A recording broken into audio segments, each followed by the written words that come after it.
Back in 2002, 2003, 2004, I was studying Islam for one reason and one reason only.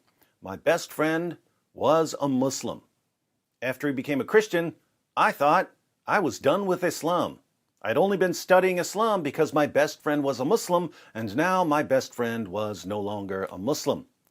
But I ended up continuing with Islam for several reasons. One of the reasons was that my best friend was an apostate from Islam, and Muhammad ordered his followers to execute apostates. Islam's most trusted sources are filled with passages like Sunan Ibn Majah 25:35. It was narrated from Ibn Abbas that the Messenger of Allah said, "Whoever changes his religion, execute him." Back in 2005, 2006, Islam was growing rapidly. The bigger Islam gets, the more aggressive it becomes. My best friend was an apostate, and Islam calls for apostates to be executed. Not being a coward, I decided to keep going after Islam. But something interesting happened over and over and over again. I would tell people, Muhammad ordered his followers to kill apostates. And people would respond, "No, he didn't. I know, because I have a Muslim friend, and my Muslim friend doesn't believe that at all." Somehow, in the minds of Westerners, Islam is defined by whatever Westernized Muslims believe, not by Allah and Muhammad. So quoting Islam's most trusted sources to them was absolutely meaningless because nice Muslims were saying something completely different. But now things are changing. Now we have popular Muslim apologists openly declaring that ex-Muslims will be executed if Islam wins. Here's Ali Dawah telling the apostate prophet that in a state governed by Islamic law, the apostate prophet and others like him will be executed. This is a part of our religion. There's a reason to it. Yeah? There's a reason why there's a capital punishment. Because people like you, little weaklings, who leave their religion and cause corruption in the land by spreading it, the capital punishment in Islamic law would be applied to you. We have no doubt. And we're proud of that. Yeah? Capital punishment will be applied in an Islamic state. Yeah?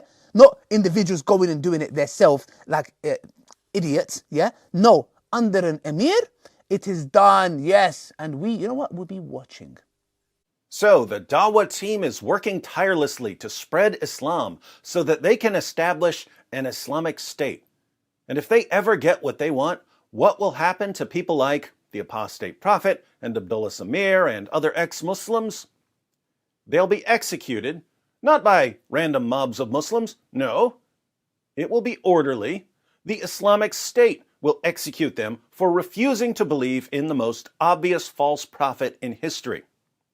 You might expect Adam Saleh, a Muslim YouTuber with nearly 5 million subscribers, to reply in the comments, "No, we don't want to execute apostates. Islam is a religion of peace and tolerance."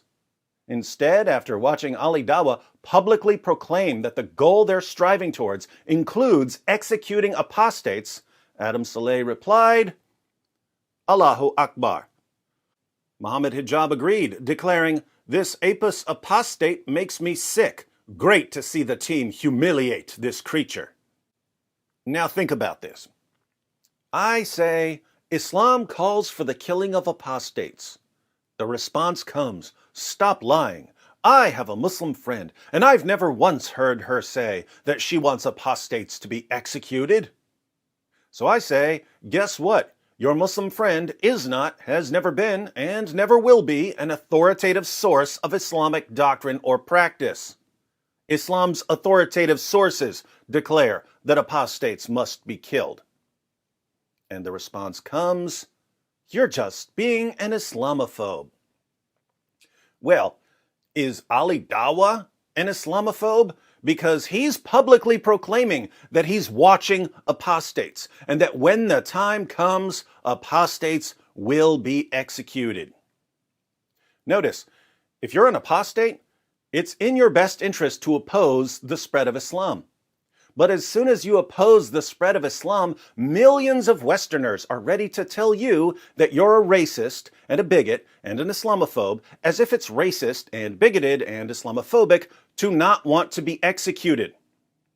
There should be complete agreement among all people who believe in freedom and human rights that Islam must be opposed, resisted, and refuted. Instead, any opposition, any resistance, any refutation will be viewed as fear-mongering and hate speech. Have we lost our minds or just our balls? The apostate prophet made a video responding to Ali Dawa's public declaration that apostates will be killed if the Speaker's Corner Dawa teams ever get their way. AP asks a simple question. If he were to say that in an ideal world, Muslims would be executed, how would that be perceived? Then why is it okay for Muslim YouTubers to proclaim that in their ideal world, apostates will be executed? You should definitely check out the video. Also, if you'd like to know what other policies will be implemented in Ali Dawa's Shariatopia, including the rulings on marrying 9-year-old girls, be sure to watch my video, Ali G. Dawa, Islamic Lessons on Puberty and Marriage, at Speaker's Corner.